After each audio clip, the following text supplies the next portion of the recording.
Now back before there was Captain Jack Sparrow, there was another man. A man who captured women's hearts and sailed the oceans searching for treasure. He had gills, and he was from a future where the ice caps had melted and people drank their own pee. That man was Kevin Costner. That's right, bitches. Today, I'm gonna ruin Waterworld.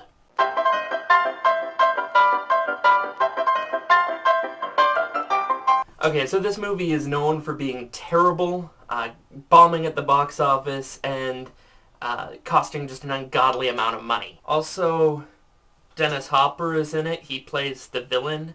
So somewhere out in the future, there is a pirate despot who will fuck anything that moves. But what do we know about the real Waterworld?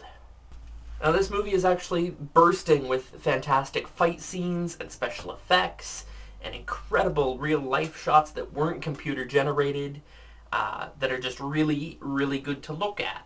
Even if the trees could have acted better and a 6-year-old could have come up with a more complex and interesting plot.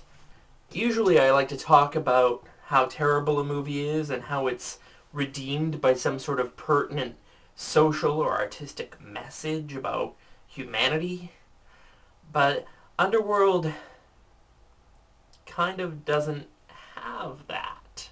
I mean, it tries to have that. It really does, but anytime it lines up some sort of a convention, it turns around and stabs itself in the back.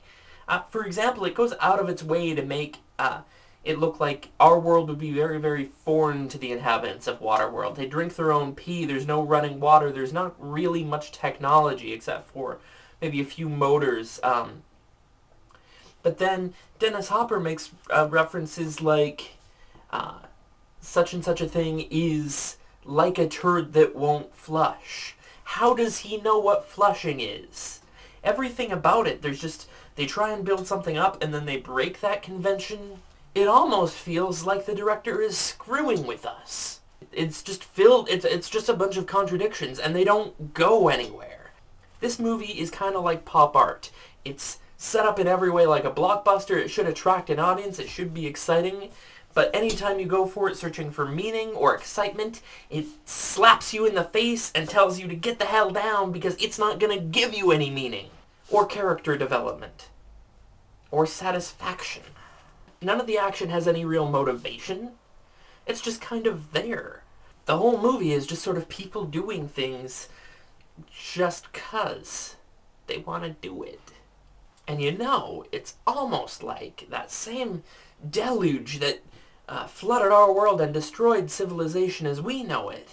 Maybe that same deluge destroyed all of our senses of meaning and what art should be. And you know, in that sense, Waterworld is actually better than you and me. It's better than all of us. It's better than good or bad. It simply can't be judged. And so maybe it's the greatest movie of all. No, but seriously, this movie is shit.